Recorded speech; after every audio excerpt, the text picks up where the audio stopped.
501WX のレザーパッチを紹介させていただいたんですが、ちょうどあの年代、1954年頃からっていうふうに言ったと思うんですが、こちらはその、いわゆる次のモデルですね、紙パッチに変更になったという年代を紹介したいので、そのちょうど間に入ります。いわゆるこちらこちらも 501WX のレザーパッチなんですが、こちらの後ろ、皆さんもわかると思うんですが、ベルトループの真ん中ですね、後ろの。前回のは真ん中だったんです。で、こちらがですね、横にずれます。オフセットっていうふうに言いますが、こちらなぜずれたんだ、一つ疑問の中に、いわゆる製造工程の中で、ここの分厚い生地のところにミシンをガガガッと入れるよりは、ずらした方が、効率がいいっていうことだと思います。この年代頃から本当に大量生産が始まったんだなっていう、ことの表れなんですが、ここが一つポイントですね。では、よくお客様から、質問を受けるんですけど、こちらの紙パッチと、いわゆるその前のレザーパッチですね。もし綺麗になくなってしまっていることが実は多いです。ここが取れてた場合、これはどっちなんでしょうかと。紙パッチなんでしょうか、レザーパッチなんでしょうか。ベルトループはずれてます。そこの年代、いわゆる判別するポイントとしてですね、この前のトップボタンから下、この小さい方のボタンの文字が重要になってきます。リーバイ・ストラウス&CO、あと星って入ってますが、ちょっと細かいんですが、このリーバイ・ストラウスの R の縦棒がなんですけど、こちらがね、このギャラ入り、いわゆる紙パッチの方が長いです。これがぴったり、はい、紙に変わりましたと同時に、縦長、足長、これ足長 R っていうんですけど、足長 R にすぐ変わったかっていうと、これも 100% ではないです。ただ、大体の判別にはなると思います。あ、これはレザーパッチだな。あ、足長 R だから、あ、これは紙パッチだな。っていう風な、ちょうど見分けはつくと思います。チャンネル登録、皆さん本当にありがとうございます。いくつかコメント欄に質問をいただきましてお答えしたいなと思います。裾上げは、するべきなのか否か、するとしたら何を基準に長さを決めるのか。これは大体という縮率っていうのは実際あるんですけれど、レングスはデッドストックのサイズ表記に書いてる表記から大体2インチから約3インチぐらい来てます。自分がですね、一生もうこのジーンズを履き潰すと思うんであれば、裾上げはしても僕はいいと思ってます。デッドストックから裾上げをする。ワンウォッシュ。本当に色が濃い状態であれば、裾上げをして、それをまた味を出していくっていうのはありだと思います。長さ的にはですね、自分がちょうどまっすぐ素足で立った時に、ちょうどかかとが床につく。WX であれば、そのあたりの位置が、ちょうどいいと思います。で、水を通して、ユーズドになった段階で、ちょうど地面からちょっと上がるとか、1センチぐらいですね。そのぐらいで合わせてあげるとちょうど靴にワンクッションかぶっていいシルエットかなと思います。私は最近ヴィンテージが好きになったのですが、こういった 501WX でも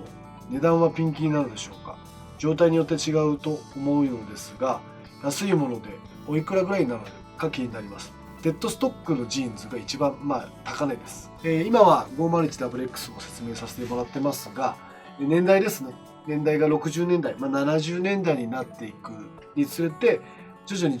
お値段も、下がってくるって言い方ではないんですけど、うちの中では、ほんと下のお値段という言い方だと、だいたい25,800円とか、29,800円から、あります。色が薄くて、ちょっとダメージがあったりとか、そういったものに関しては、1万円、15,800円、19,800円ってものも一応なくはないです。ただやっぱり少しいいものを欲しいなと思ったら、やっぱり3万から5万ぐらいは考えていただいておけばいいかなと思います。レプリカについてどうお考えなのか、プロの意見をお聞きしたいですと。ですね、僕も、こういった業界でずっといます。もちろんヴィンテージのデニムが一番いいというふうには、表現します。ただ、今のレプリカのジーンズですね。本当にこう日本で言うと岡山っていう言葉が一番有名ですが、そういったやっぱり日本の技術者の方々の本当にこうやっぱりこうヴィンテージの501を再現したいっていう言葉をよく聞くんですけど、そういった、デニムの生地からですね、そういったこだわりはもう本当に半端ないものだと思いますし、今だと本当海外世界のいわゆるハイブランドの方々とかデザイナーの方々もやっぱり日本のデニムというのは本当に評価されてると思いますし、いいか悪いかっていう意味では僕は素晴らしいとも思いますし、ヴィンテージの良さを伝えるっていう意味では僕はこういうことをやらせてもらってますけど、そういったジーンズを作られてる方の努力だったり研究熱心なやっぱこう日本人らしいことに関してはものすごく感心しますし、そういった現場といいますか、もう今度見てみたいなっていうふうに興味はあります。最後にですね、藤原氏によるデニムの糊付けを見たいです。もともとデニム新品の状態糊をつけてるっていうのはデニムを作られてる業者の方々にも僕は聞いてますし、実際これでデッドストックというジーンズがあるので糊がついてるのは分かってるんですが、洗濯でやっぱり当然ですけど水洗濯したら糊は取れてしまいます。なのでその糊をもう一回っていう意味で糊付け、なぜ糊を塗るかっていう意味ですね。ちょっとこの後ろに飾って少し目立つと思うんですが、やはりデニムといえば色落ち、このいわゆるヒゲ、蜂の巣、そういったものを自分で作るためにはじゃあ何が必要かっていうのはやっぱりもともとこの硬い糊デニム自体がパリッとしている状態で、履いていく、履き込んでいく、このシワを型にするっていうのが大事なんです。それの、意味で糊付けをします。これは僕は表面ではなくて裏面に塗ります。どうしても表面に塗るとすごい糊の光沢が出てしまうので、デニムを裏返しにしていわゆるつけ置き洗い、うちの方でも販売してるんですが、このビヨンデックス、こちらはいわゆるヴ